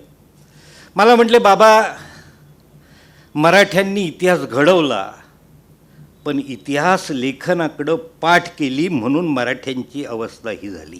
लक्षात ठेवा, ज्यांनी समाजाला उदार हस्ताने दिले ते आता समाजाकडं हात असं करतात. ही स्थिती का झाली याचं आपण कुठंतरी अध्ययन करण्याची गरज आहे. त्यांनी एक आणखी सांगितलं की जर वाल्मिकीने रामायण लिहिलं नसतं ना, तर तुम्हाला प्रभू रामचंद्र कोण आणि त्यांनी केलेलं कार्य कसं समजलं असतं. व्यासांनी जर महाभारत लिहिलं नसतं तर भगवान श्रीकृष्णांचं ते महान कार्य तुमच्यापर्यंत कसं आलं असतं.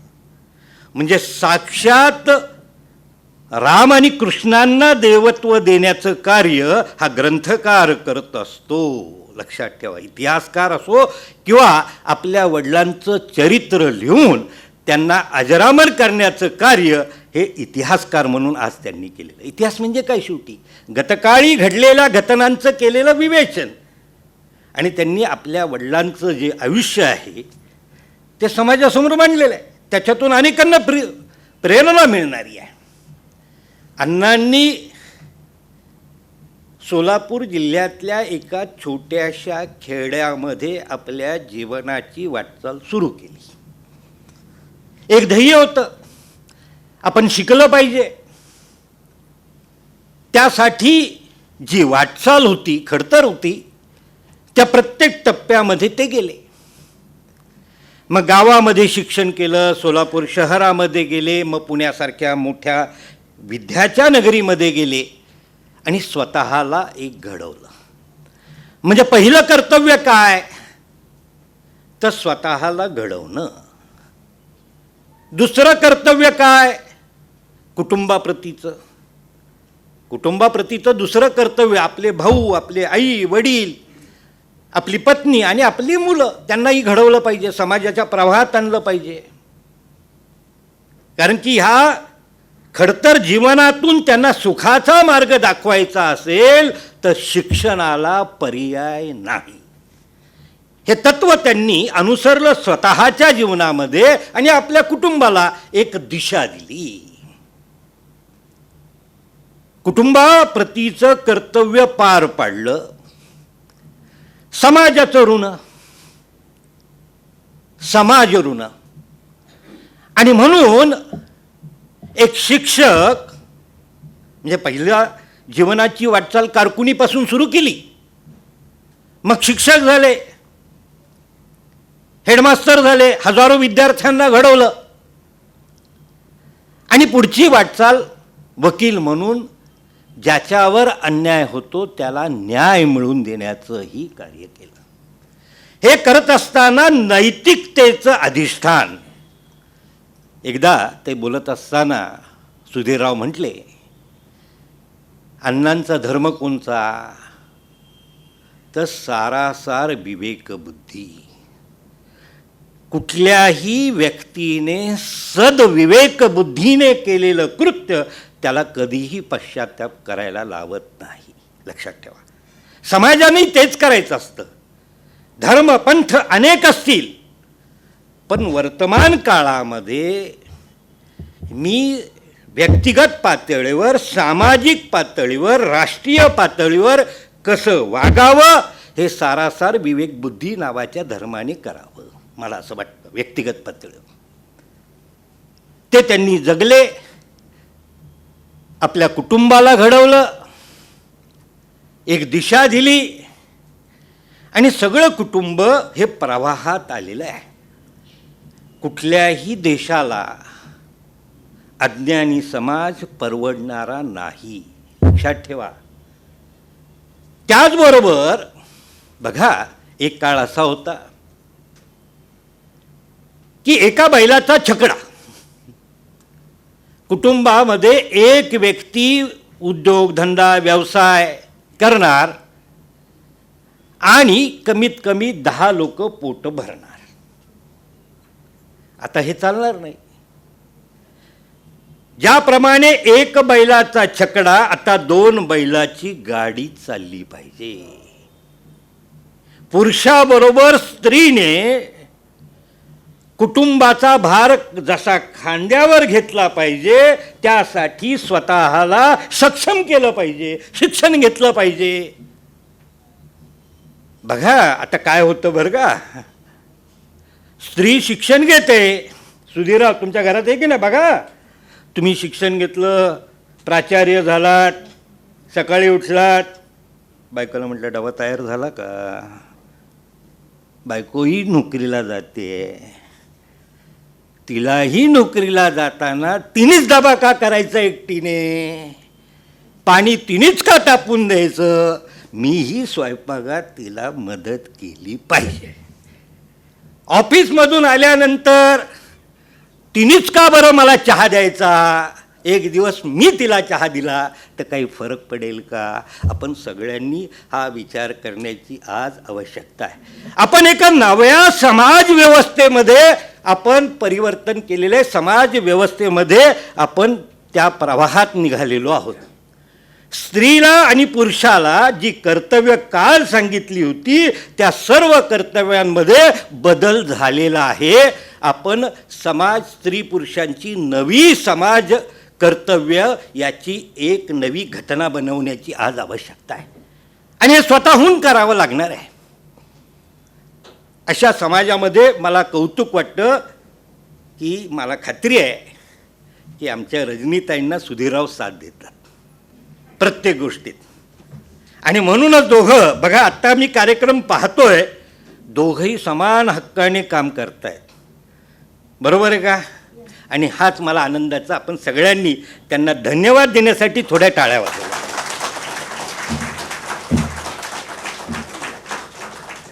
आता बघा, मी एक वेगळ्या मुद्द्याला हात घालतोय,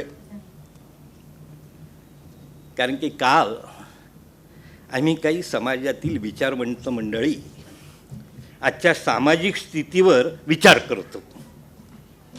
आता बघा, सरांनी सांगितलं, खेबुडकर सरांनी, की आम्ही सांगलीमध्ये काय वेगळे प्रयत्न करतोय, कारण की आज समाजामध्ये काही नव्या म्हणजे अडचणी निर्माण झालेल्या आहेत की घरामध्ये कुटुंबाकडं पाहायला माणसं नाहीत.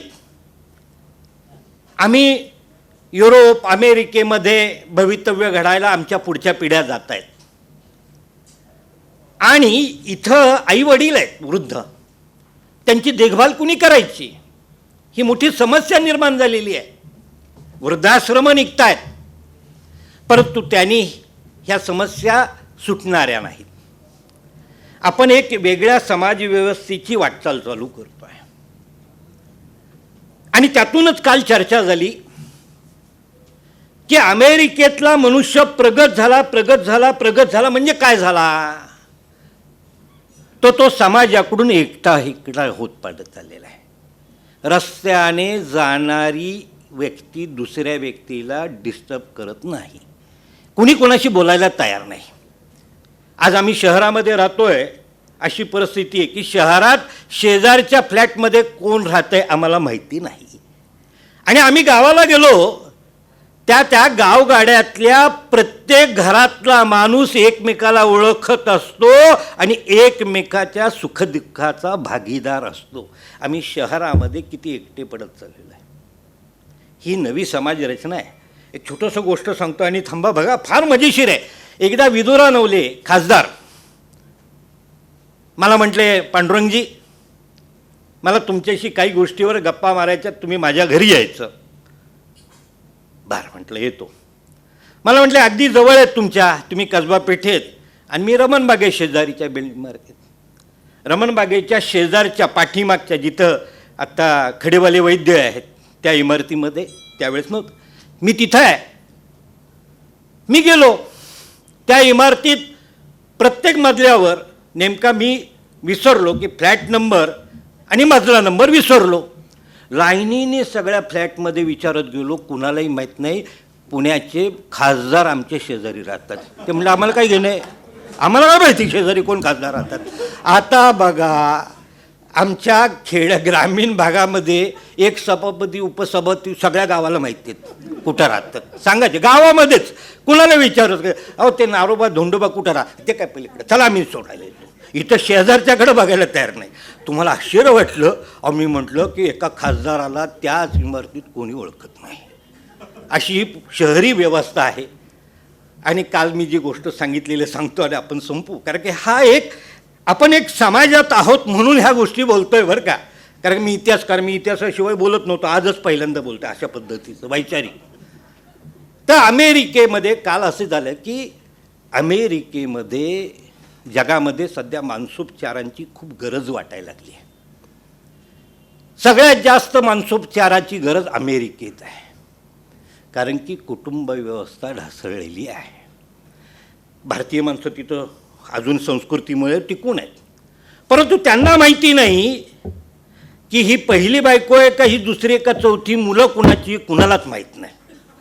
मुलं आश्रमात, आई वडील तिकडं, हे दोघं कधी, ह्याचा पहिला नवरा कोण, तिचा दुसरा कोण, चौथा कोण, कुणाला काही माहीत नाही. वर्षा 6 महिन्यांचा खेळ सगळा चालू असतो आणि ते चालू आहे. आणि त्यामुळे सगळे एका अनिश्चिततेमध्ये आहे. लक्षात ठेवा, कुणाला विश्वास वाटत नाही. आणि इथं बघा नवरा बायकोला मारतो, दुसऱ्या दिवशी सेवेला हजर. बरोबर आहे का. हे एकमेकाला, आपल्याकडं काय सगळं भांड्याला भांडं लागतं, त्यामुळे हे घडणार. आईच सांगते वडील बघा भांड्याला भांडं लागतं, त्याचं जास्त कांगारावळा करायचं नाही, घरात सेवा करायची. बरोबर आहे ना. म्हणजे आपली जडणघडण अशी आहे म्हणून आपण सुखी आहोत. आज जगामध्ये सगळ्यात जास्त मानसोपचारांची गरज भारतीय संस्कृतीमध्ये आहे. कारण की त्याला इतकं, आणि दररोज सकाळी उठलं की कालचं दुःख विसरून जा, आज नवा सण आहेच. 365 दिवस आम्हाला सण आहे, कालचा दुःख साजरा करायला वेळच नाही. दररोज नवा सण आहे. सकाळी उठायचं, रांगोळी काढायची, गोडधोड करायचं, त्याला घालायचं, स्वतः खायचं. त्यामुळे भारतासारखा सुखी समाज नाही. आपण सगळे भाग्यवान आहोत. जरी आपण नव्या व्यवस्था स्वीकारत असलो तरी पारंपरिक व्यवस्थेचाही आपल्यावर मोठा प्रभाव आहे आणि तोच खरा सुखाचा मार्ग आहे. नव्याबरोबर जुन्याची अशी ही दोन्ही एकत्रित चालणारी ही हा जो काही मार्ग आहे त्या मार्गाने आपण वाटचाल करतोय. आणि आपण बघा एवढ्या मोठ्या संख्येने एवढ्या महासंकटात जर तिकडं बघितलं ना, अमेरिकेत काय माणसं आहे, तो बेफिकीर आहेत. सगळेजण तोंडाला कोणी मास्क लावत आहे, कोणी नाही लावत, जेवणावळ्या चालल्या आहेत. म्हणजे काही होत आहे, सगळे काळजी घेतात, योग्य ते. भारतात काही विशेष झालेलं नाही आहे. तिकडं बघा केवढं मोठं आहे, सगळेजण जपून आहेत म्हणून सगळ्यात जास्त त्रास तिकडं आहे. असं आहे. आणि मी आता आज फार सुंदर हा कार्यक्रम झाला. हा कौटुंबिक सोहळा होता आणि सुधीरराव, त्यांचे बंधू, ह्या सगळ्यांच्या बायका एकत्र आलेल्या आहेत, आमच्या वहिनी सगळ्या, त्यांच्या बहिणी आलेल्या आहेत, आईसाहेब दिसत आहेत, तिथं सगळी मंडळी इथं आलेली आहेत. आणि आपण ह्या एका कुटुंब सोहळ्यामध्ये सामील झालो. त्यांनी आम्हाला संधी दिली. मलाही तुमच्याशी कुठंतरी संवाद साधण्याची वेगळ्या विषयाने त्यांनी मला संधी दिली आणि त्याबद्दल मी त्यांना धन्यवाद देतो. आणि त्यांना अण्णांच्या स्मृती, आता आपण 94 वर्ष मला वाटतं ना, अजून 4 वर्षांनी शताब्दी आहे. आता बघा 4 वर्षे शिल्लक राहिलेले, आपल्याला फार मोठा समारंभ करायचा, करोना नसेल, हजारो संख्येने आपण एकत्र राहू ते, आणि आपण एकत्रित मिळून अण्णांची शताब्दी साजरी करू, अशा पद्धतीचा एक उत्तम आशावाद व्यक्त करतो. मी इथेच थांबतो. जय हिंद, जय भारत, धन्यवाद.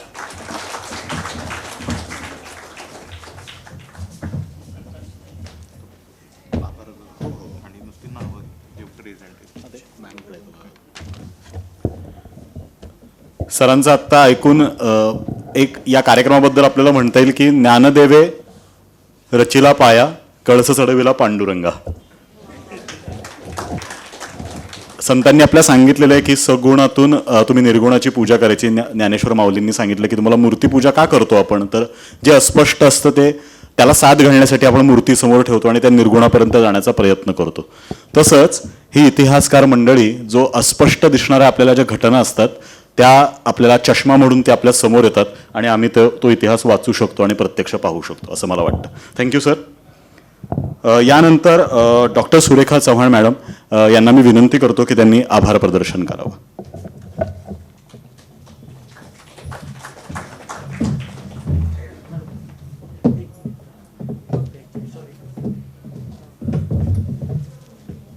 कार्यक्रमाची जी रचना आहे आणि जी संकल्पना आहे त्याच्यामध्ये मी मध्येच सुधीरची आणि मॅडमची परमिशन घेऊन बोलतो आहे. सुधीर आमच्या बॅचचे आहेत. माझी बॅच इथं सैनिक स्कूल साताराची बॅच आलेली आहे. रवींद्रही आमच्याच बॅचचे आहेत. तर मी आबा नागरगोजेंना, निलेश पुंडे या सगळ्यांना विनंती करतो की त्यांनी सुधीरचा सत्कार करावा. चला अमर माने या ना.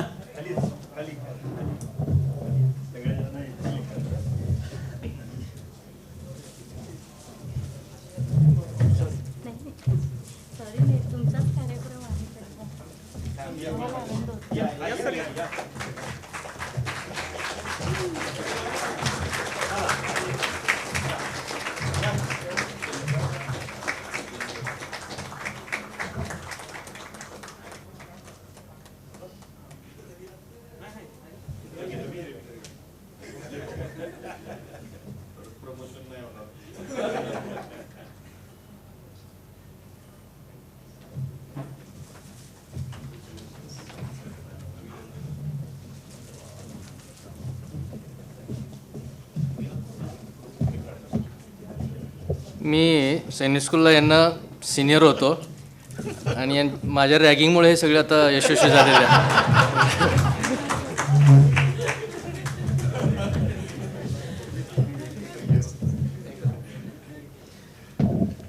मी आज जर बोललो नसतो तर खूप कृतज्ञ ठरलो असतो. तुम्ही सगळे साताऱ्याचे आहेत हे कळल्यावर मी मुद्दामून आलो, कारण मी पाचगणीला होतो. संजीवनला होतो. मी सुधीरचा मावस भाऊ आहे. सुधीरचे वडील जेव्हा सोलापूरला सगळ्या मुलांना घेऊन आले तेव्हा माझेही वडील त्यांच्या 5ही भावांची 12 मुलं घेऊन सोलापूरला शिक्षणासाठी आले.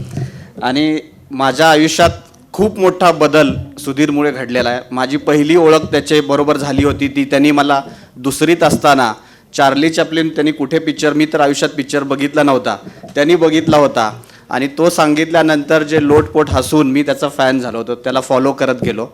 तो साताऱ्यात गेल्यानंतर मीही हट्ट करून धरला माझ्या वडिलांना की मलाही बोर्डिंग स्कूलमध्ये शिकायचं आहे. त्याच्या पाठोपाठ जेव्हा ह्याचं यश पाहत होते माझ्या वडिलांनीही ठरवलं की आपण काय घरी मुलं शिकवू शकत नाही, त्यामुळे आम्हाला सगळ्या भावंडांना त्यांनी बोर्डिंग स्कूलमध्ये टाकलं आणि त्यामुळे सगळ्यांची प्रगती झाली. आज मी प्रत्येक पावलोपावली त्याला फॉलो करत आहे. अनइंटरप्टेड एज्युकेशन चालू आहे. एव्हरी 3 मंथ्स मी माझ्याबरोबर 5 डॉक्टरांना घेऊन फ्रान्सला जातो आहे, इटलीला जातो आहे, सगळीकडे एज्युकेशन चालू ठेवतो आहे. आणि मी आता ऑपरेट करतो आहे. मला माझं मोठेपण सांगत नाही, ते सर्व या कुटुंबाला जातं श्रेय. सोलापुरात ऑपरेशन्स करतो आहे. पुण्यामधलं फर्स्ट इंडियातलं आणि एशियातलं जे युट्राईन ट्रान्सप्लांट झालं त्याच्यात भाग घेतो आहे आणि दुबई, अबुधाबी आणि आम्ही इथं करतो आहे. तो पूर्ण यश मी आज यांना श्रेय देतो आहे. आणि चव्हाण कुटुंबियांच्या मुळे आज कादे कुटुंबीय सुशिक्षित, समृद्ध होत आहे. तर मी आज बोललो नसतो तर खरंच मी कृतज्ञ ठरलो असतो. म्हणून मी आवर्जून मुद्दामून वेळ साधून मी इथे माझं आभार मानण्यासाठी उभा आहे. Thank you so much. नमस्कार, मी सुरेखा चव्हाण, सुधीर चव्हाणांची पत्नी. नमस्ते. क्रांतिकुमार पाटील यांचं आगमन झालेलं आहे. मी विनंती करते की त्यांचं शाल, श्रीफळ, तुळशीचं रोप आणि पुष्पगुच्छ देऊन स्वागत करावे.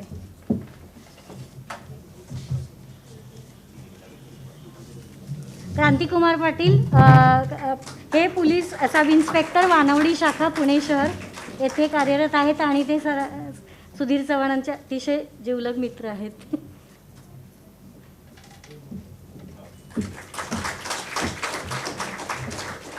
आता कार्यक्रम खरं तर खूपच लांबलेला आहे, तरी पण सर्वांनी हे आभार प्रदर्शनाचा कार्यक्रम हा झालाच पाहिजे. फार काही लांबवत नाही, परंतु आभार मी व्यक्त करताना असं म्हणेल की हा कार्यक्रम पुस्तक प्रकाशनाचा ॲक्च्युली तसा हेतू नाही आहे, परंतु पुस्तकाच्या प्रकाशन करताना अण्णांचे ऋण व्यक्त करण्यासाठी माणूस ऋणातनं कधीही मुक्त होणार नाही आहे. ऋणात बांधीलच राहिलं तरच काही उच्च कोटीची कामं होतील. ही थोडी सुरुवात आहे आणि अण्णांचं कार्य शब्दात बांधता येणार नाही. माननीय व्यासपीठावरील प्रत्येक व्यक्तीचं व्यक्तिमत्व एवढं उच्च आहे की ते शब्दात बांधता येणार नाही.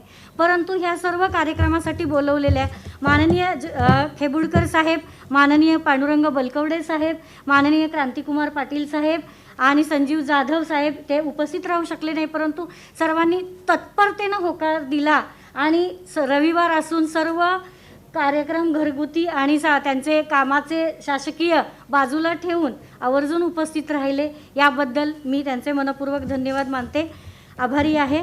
तसेच या कार्यक्रमासाठी आलेले सर्व कौटुंबिक पाहुणे, आप्तेष्ट, नातेवाईक, मित्र, सहकारी आणि मान्यवर प्रतिष्ठित व्यक्तींचाही मी आभार मानते. तसेच या पुस्तकाची छपाई आणि बांधणी करणारे श्री शिंदे यांचेही मी आभार मानते. पुस्तक वाचन अतिशय सुंदररित्या केलेल्या सौ प्रज्ञाताई गोलगिरे यांचेही मी मनपूर्वक आभार मानते. सूत्रसंचालन करणारे सुधीर देशपांडे साहेब यांचेही आभार मानते. व्हिडिओ क्लिप जी आपण पाहिली, आमची कन्या इथे उपस्थित नाही होती, परंतु तिनं रात्रीत अक्षरशः तासाभरात तो व्हिडिओ क्लिप यांनी पाठवल्या, PPT पाठवल्यानंतर ते बनवून तिनं भौगोलिक अंतरही तोडून मनाने तिच्या हृदयाने ह्या कार्यक्रमात नक्कीच उपस्थित होती. तिचेही मी आभार मानते. तसेच या कार्यक्रमाला उपस्थित असलेले माननीय श्री संजय कुमार तांबे, डीन बारामती आणि प्रोफेसर ऑब्स्टेटिक गायनेकोलॉजी डिपार्टमेंट यांचाही मी आभार मानते. श्री बापूसाहेब अरविंददादा ढमढरे, संचालक विद्या सहकारी बँक, संचालक शिक्षण प्रसारक मंडळी तळेगाव ढमढेरे आणि जिल्हा उपाध्यक्ष काँग्रेस पक्ष यांचेही मी आभार मानते.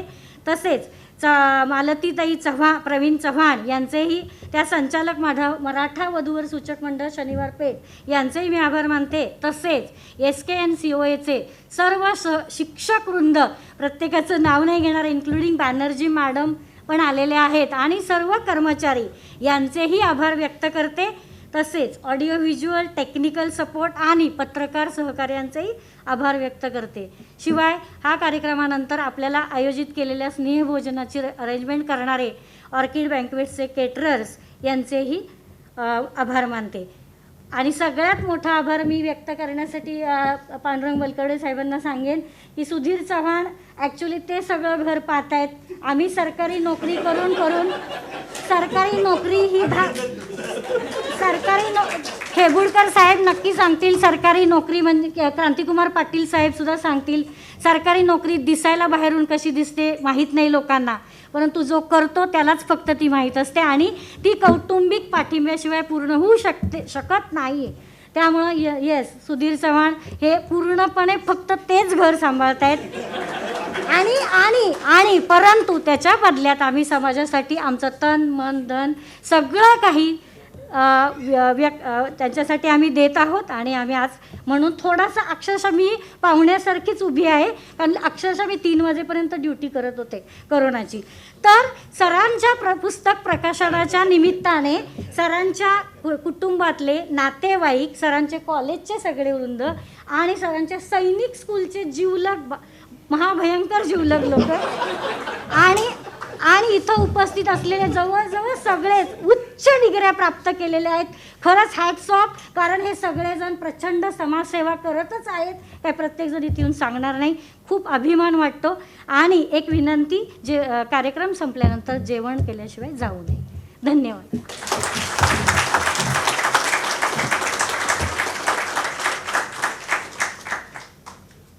धन्यवाद मॅडम. आपल्या आज पहिल्या आणि एकमेव व्यक्ती होत्या की ज्या मास्क लावून ज्यांनी आभार प्रदर्शन व्यक्त केलं. आजचा कार्यक्रम संपन्न झाला असं मी जाहीर करतो आणि सगळ्यांना विनंती करतो की आपण स्नेहभोजनाचा आस्वाद घ्यावा. धन्यवाद.